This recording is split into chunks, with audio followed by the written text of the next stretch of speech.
Well, I'm going to make a review on this 1968 or 1960s homelite xl12. I just done a few test cuts and I got the manual oiler fixed and finally oiled the chain, which it's supposed to. I'm not gonna cut wood with it right now because I'm already done. I done a few test cuts with it, and it seized up on me a couple hours ago, and it needs a new fresh piston and cylinder. I done it on the Homelite Big Red Super XL before, but now I'm gonna do the same thing to that to get that thing running. So the whole thing is gonna take the carburetor off and the rear handle and the recoil and the flywheel, including the gas tank. I'll put a new gas tank grommet on it soon. And you can see this thing's all dirty. And it's been cutting like blah blah blah blah blah blah blah. And it almost died.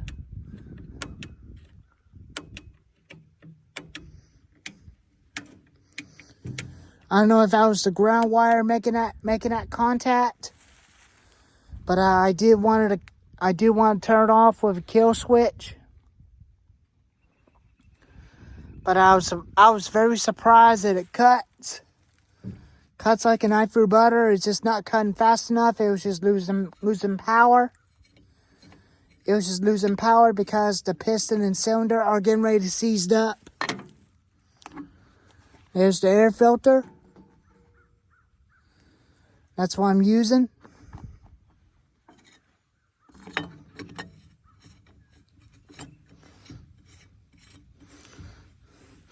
I was gonna plan on making a video cutting wood with it tomorrow, but I decided to do some test cuts before it seized up like crazy. And it did, and it just got unseized all by itself. After I let it set and let it cool off, it was vibrating the heck out of me when I'm cutting. It was doing it like that. That's what it was doing. And I just don't feel like starting it up no more because it's gonna seized up again. I'll show you the controls on it. On switch, just like on the Big Red, throttle lock, and your choke, spark plug, and your oil tank, gas tank right here, Fallon spikes, side tensioner bolts, recoil,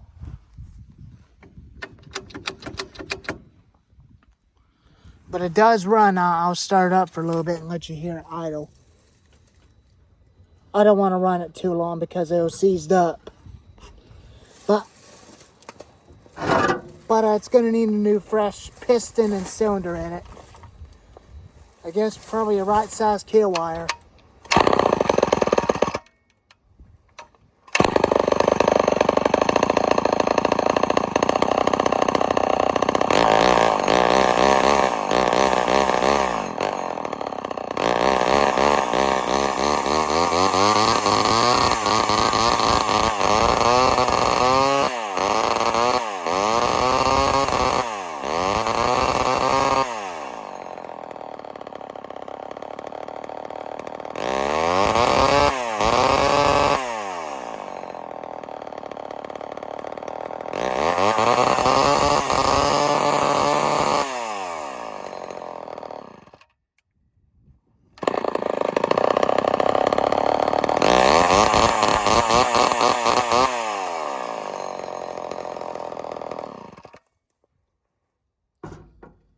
But it does run. It's just kind of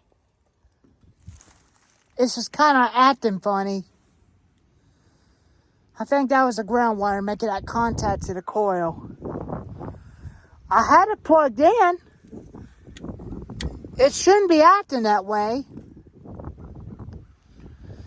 I did get it running since before I got it running after when Bella passed away. I think I might just have to leave it alone and swap out the piston and cylinder before I cause it to do something worse.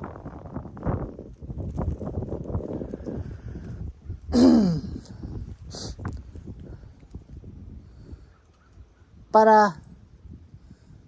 I did not even had that problem with the other ones. But I'll find another Super XL, which I'll use the piston and cylinder into that.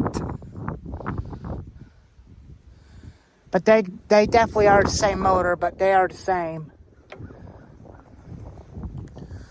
But it's not bad for a pretty old 1960s homelite XL12. I hadn't seen a blue one before, but now I got one. Because I seen many of those as a red. But homelites made pretty good chainsaws, but they don't even make those anymore. I like using the modern saws, which is a lot smoother. It doesn't vibrate. And it cuts a lot more faster than that one does. I like usually taking it out and usually play with it by making cookie cuts with it. Sometimes I'll definitely use them for a vintage equipment show. Just to demo for in front of all the crowd. And see what it was like using the old school chainsaw back in the day. But I'm not going to use this to cut firewood all day, but it's lightweight, but it's heavy.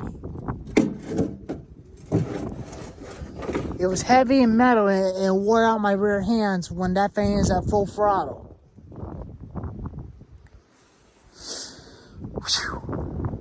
But I'm not sure how long this thing's going to hold up very long, but we're going to wait and see. If it don't hold up very long, then I'll just definitely quit fooling with hung lights and switch over to the modern saws.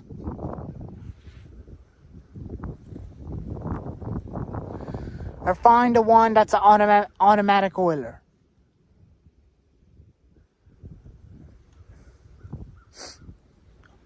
Well, there she is. 1960s homelite XL12 review. Anyways, thank y'all for watching.